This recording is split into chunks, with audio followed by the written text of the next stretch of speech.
Arvutimaailma toimetuses me hindame väga palju väga kalleid telefone.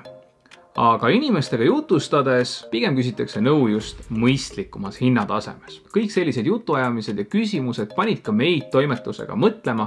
Alates tänasest teeme iga kuu ühe episoodi, kus räägime telefonidest, mis maksavad kuni 400 eurot.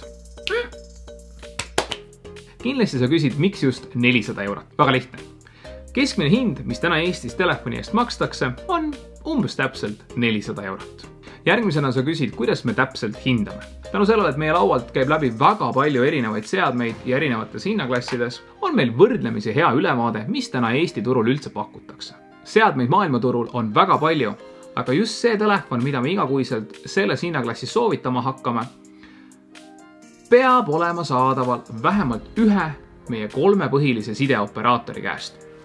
Ja väga lihtsal põhjusel. Enamus inimesi ostavad täna seadmed järelmaksuga, mis on mõistlik ja loogiline. Protsess ise nime lihtne. Ma võtan meie kõik 3 teenusepakkujat, avan nende e-poe,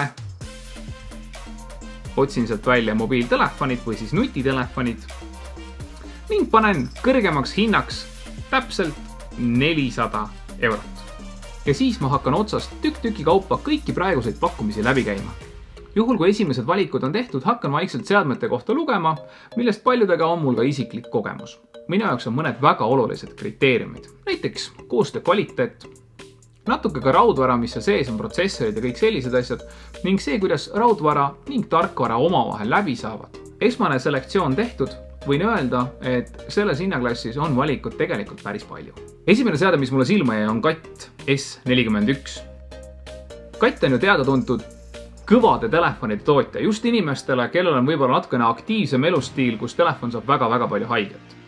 Kohe hakkab mulle silma see meeletult suur aku, 5000 mAh. 5-tolline ekraan, täna teevad enamus kaameraid mõistlikes oludes väga mõistlikku pilti, et sellepärast ei ole vaja liialt muretseda. Võib-olla ainuke negatiivne, mis ma välja tooksin, on võrdlemisi vana Android, aga ehk saab ta uuenduse. Järgmine seade, mis mulle silma hakkas, on Huawei P10. Selle telefoni kaamerad on fantastilised ja see tarkvara on fantastiline. Ma olen Huawei kaamera tarkvara tõsine fänn. Raualt ise on seade väga asjalik ja ma siiralt usun, et täna on siin ikkagi oluliselt uuem Android kui 7.0, nagu meile seda üks teenusepakkuja räägib. Vaatame, mida räägib GSM Arena. Pumm. Ka raudvara on väga asjalik. 3200 mAh aku, 4 GB RAM, vau. Huawei enda protsessor, suur ja väga kena ekraan. Kui see pildi tegemine sind tõsiselt huvitab, siis P10 on üks asi, mida mina isiklikult kaaluksin, eriti selles hinnaklassis. Edasi surfates hakkas mulle silma Nokia 7+. Ma siiralt usun, et täna Eesti turul on see üks parimaid pakkumisi selles hinnas, 399 eurot. Nokiatest me natuke aega tagasi ka rääkisime. Ma panen siia üles ka väikse kaardi selle kohta.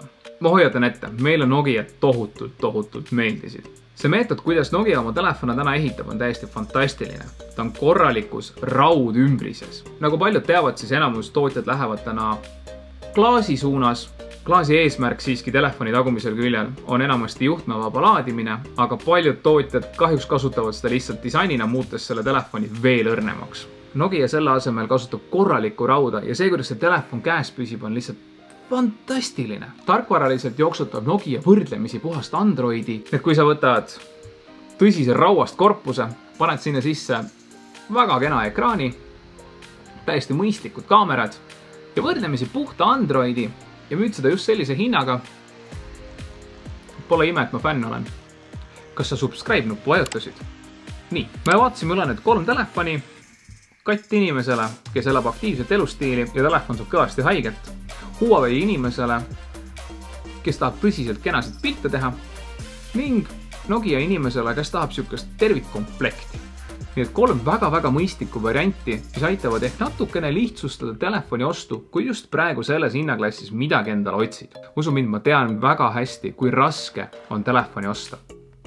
Ma olen seda kadalippu oma elus ikka väga palju pidanud läbi käima ja võib öelda, et ma olen teatud sorti metoodika enda jaoks paika pannud. Ma jagan sinuga paar lihtsat võtet, mida sa saad teha, et see protsess mitte meeldivaks, aga lihtsamaks teha.